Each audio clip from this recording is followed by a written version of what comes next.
Bonjour et bienvenue sur la chaîne des Fous de Normandie. Aujourd'hui, on va s'intéresser à cette étude dont vous trouverez, comme d'habitude, le lien dans la description de cette vidéo.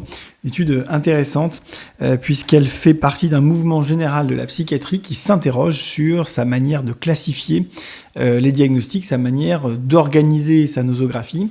Est-ce que vraiment c'est une bonne idée de vouloir avoir des diagnostics sur des symptômes, sur une liste de symptômes, sur une association de symptômes en psychiatrie, sachant que un symptôme peut avoir un nombre important de causes différentes, de fonctionnements différents. Je vous renvoie vers la vidéo Père Castor ou vers plein de vidéos finalement sur cette chaîne où on parle justement de ces problèmes de classification. Là, on va s'intéresser à un exemple qui est assez classique dans le domaine, c'est le TSA, trouble du spectre de l'autisme, le TDAH, trouble de déficit attentionnel / hyperactivité, et les TOC, troubles obsessionnels compulsifs.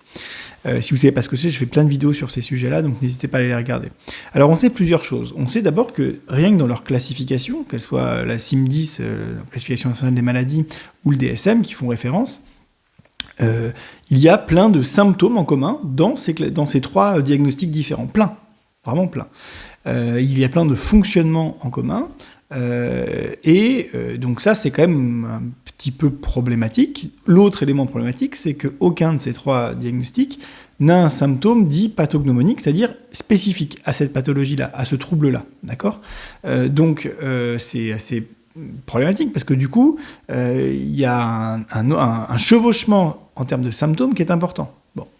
La conséquence de cela, en partie, la conséquence de cela, c'est que vous retrouvez souvent avec des gens qui ont les trois diagnostics. TSA, TDAH et troubles anxieux sur un mode TOC, par exemple. C'est-à-dire que quand on regarde les comorbidités, les troubles fréquemment associés aux troubles du spectre de l'autisme, le numéro 1 et le numéro 2, c'est TDAH, TOC, enfin, trouble anxieux. Donc, vous vous rendez compte que du coup, effectivement, c'est assez logique, puisque c'est des choses qui se ressemblent déjà tellement qui n'ont pas de symptômes extrêmement spécifiques à chacun des diagnostics. C'est quand même un petit peu... c'est attendu, du coup, qu'il y ait beaucoup de comorbidités, de troubles extrêmement proches les uns des autres. Bon.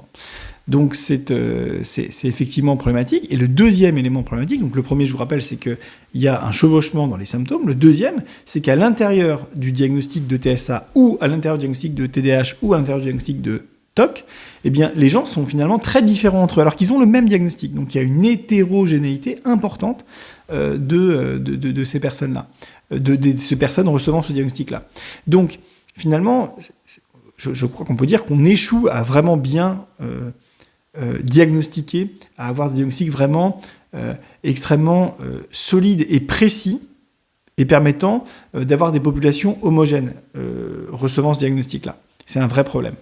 Et autre élément d'ailleurs en faveur de ce problème, qui montre ce problème, c'est que sur le plan génétique, il y a aussi un chevauchement important entre ces différents troubles. C'est-à-dire qu'on retrouve pas mal de gènes en commun dans ces différents troubles.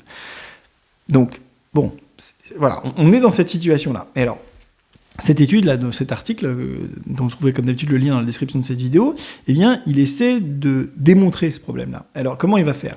Il va prendre des personnes qui ont reçu l'un des trois diagnostics, TSA, TDAH, TOC, et il va dire, moi je m'en moque de leur diagnostic maintenant, c'était juste pour les sélectionner, entre guillemets, et je vais voir si ils ont peut-être entre les diagnostics des gens qui n'ont pas le même diagnostic, plus de choses en commun que deux personnes qui auraient le même diagnostic.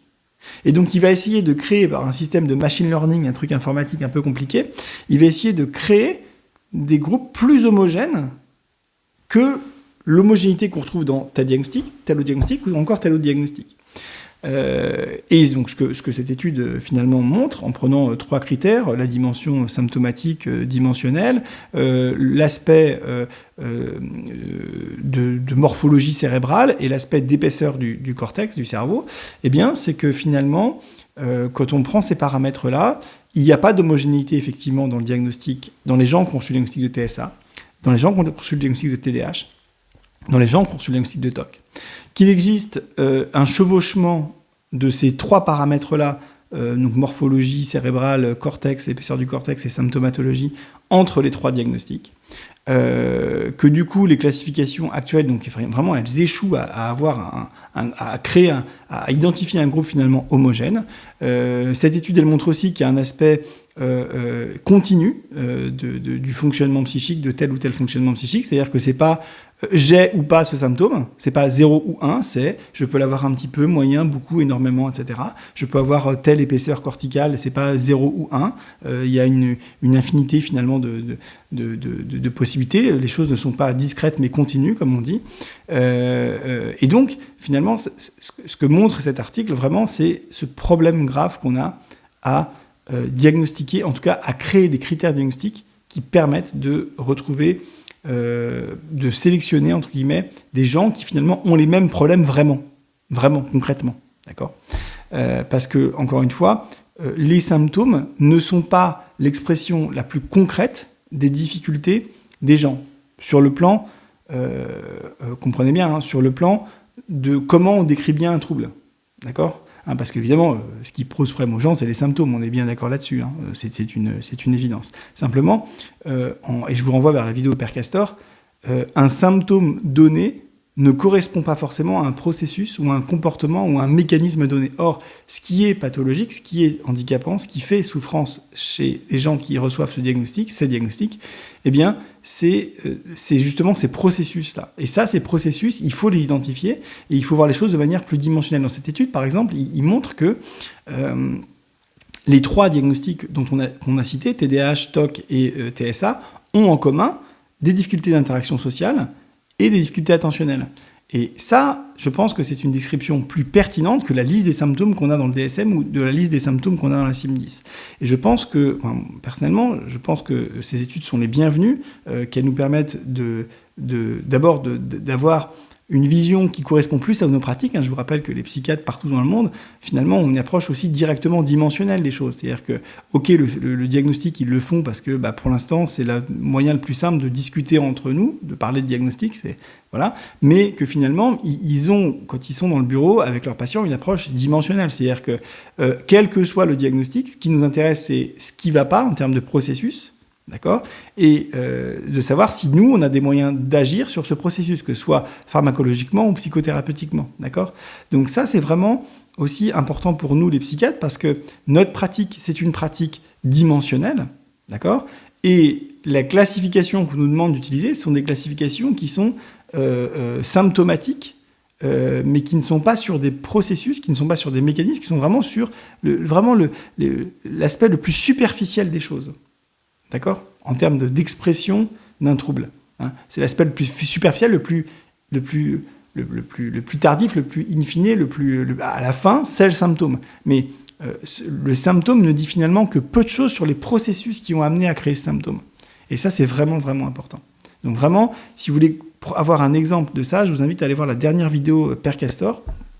Vous comprendrez vraiment beaucoup mieux les choses. Si vous ne l'avez pas vu, regardez-la et là, vous comprendrez ce que je vous dis. Ok, écoutez, moi j'espère que ça vous a intéressé. Moi, ça m'intéresse beaucoup ces questions-là, vous le savez. Je pense qu'on a un vrai souci de classification en psychiatrie et que ça nous empêche notamment d'avancer dans la recherche. Dans la pratique clinique, ça nous gêne pas trop parce que finalement, on fait déjà cette approche un peu dimensionnelle, d'accord ? Mais dans la recherche, c'est problématique parce que ça ne permet pas de créer des groupes homogènes qu'on va pouvoir vraiment mieux étudier et donc trouver des solutions pour eux, d'accord ? Or, le problème, c'est que si la recherche avance pas, nous, derrière, qui bénéficions des avancées de la recherche, on n'en bénéficie pas parce qu'il n'y a pas d'avancée. Voilà, donc c'est un vrai problème sérieux. Écoutez, j'espère avoir été clair.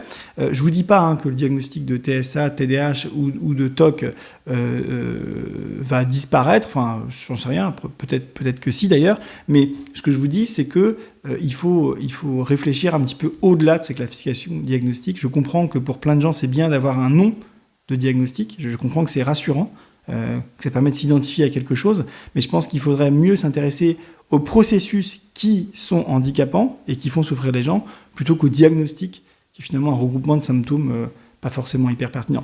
Je vous dis à très bientôt. N'oubliez pas de vous abonner à cette chaîne, de mettre des pouces bleus, de partager, de commenter et de mettre la petite cloche. Bye.